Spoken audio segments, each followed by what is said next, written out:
আসসালামু আলাইকুম প্রিয় কৃষক ভাইয়েরা এবং খামারি ভাইয়েরা। বর্তমানে লাম্পকিন স্কিন এলএসডি ভাইরাস যেটা বলি আমরা, এটা খুবই দেখা দিছে আমাদের সুনামগঞ্জ জেলার ভিতরে। তো বাংলাদেশের বিভিন্ন জায়গায় দেখা দিছে। তো বিশেষ করে 6 মাসের নিচে যে বাচ্চাগুলো আছে, ষাঁড় বাচ্চা হোক আর ডেকি বাচ্চা হোক, এগুলার যদি হয় এই যে সম্পূর্ণ শরীরে গুটি বাইরে হইয়া, এরপর আপনার এই যে গলার পাশে এইদিকে গুটি বাইর হইয়া তারপর খাওয়া দাওয়া ছেড়ে দেয়। খাওয়া দাওয়া ছেড়ে দেওয়ার কারণে অনেক বাছুরগুলা মারা যাইতেছে। আমাদের জগন্নাথপুর উপজেলায় অনেকগুলা বাছুর মারা গেছে গত 1 মাসের ভিতরে। এই যে বেশি সমস্যা বেশি বড় গরুর নয়, সমস্যা বেশি এই যে ছোটো যে বাছুরগুলো আছে, 1 মাস 2 মাস 3 মাসের যে বাচ্চাগুলো আছে, এই বাচ্চাগুলার যদি এই এলএসডি ভাইরাস রোগটি হয়, আক্রান্ত হয়, তাহলে আপনার ওই যে গলার সাইডে গুটি বাইর হওয়ার পর খাওয়া দাওয়া একদম ছেড়ে দেয়, দুধও খায় না, তারপর কোনো ঘাসও খায় না। না খাওয়ার কারণে গরুটি আস্তে আস্তে মারা যায়। তো আপনাদের যাদের গরু আছে, আপনাদেরকে আমি খুবই সতর্ক করে দিচ্ছি, সাবধান করে দিচ্ছি। আপনাদের যদি 7টা-8টা গরু থাকে একটি ঘরের মধ্যে, আর একটি বাছুরের বা একটি বড় গরুর যদি এই রোগটি হয়ে যায়, তাহলে আপনারা গরুকে মশামাছি থেকে মুক্ত রাখবেন। কারণ এই রোগটি একমাত্র মশামাছি থেকে একটি গরু থেকে আরেকটি গরুর শরীরে চলে যায়।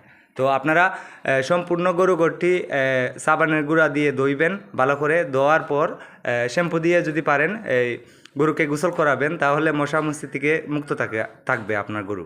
তো এই যে চাচার এই গরুটির হয়েছে, এখন আমি ওনাকে বলবো বাছুরটি আলাদা রাখার জন্য, কারণ এটি একটি গরু থেকে আরেকটি গরুর শরীরে চলে যায়।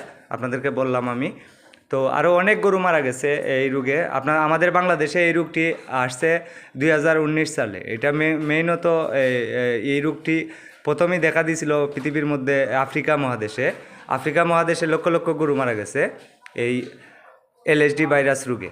তো আমাদের বাংলাদেশেও অনেক গরু মারা যাইতেছে, গেছে প্রতি বছরই আসে। 2019 সাল থেকে প্রতি বছরই আমাদের এই বাংলাদেশের বিভিন্ন অঞ্চলে দাফে দাফে আসে, একসঙ্গে সারা বাংলাদেশে আসে না। যেমন এখন বর্তমানে সিলেট অঞ্চলে আছে, কিছুদিন পর অন্য জেলায় চলে যাবে, এভাবে আসে। তো আপনারা গরু ঘরটি দয়া করে পরিষ্কার রাখবেন। যারা কৃষক ভাইয়েরা আছেন ওনাদেরকে বেশি সতর্ক করছি, কারণ খামারি ভাইয়েরা অনেকে আছেন জানেন, ওনারা সতর্ক আছেন। কিন্তু কৃষক ভাইয়েরা যারা 2টা-4টা গরু লালন পালন করেন গ্রামে, আপনারা হয়তো জানেন না এই রোগটিকে। আপনারা অনেকে মনে করেন এটি বসন্ত, আসলে এটি বসন্ত নয়, এটি এলএসডি ভাইরাস রোগ। এই রোগে লক্ষ লক্ষ গরু মারা গেছে আফ্রিকায়। তো আমাদের বাংলাদেশে বর্তমানে অনেক গরু মারা যাইতেছে। তো আপনারা গরুগুলাকে প্রতিদিনই গোসল করাবেন। আপনারা জানেন এখন চৈত্র মাস চলতেছে, চৈত্র মাসে প্রচুর রোদ হয়, রোদের কারণে তাপমাত্রা বেড়ে যায়।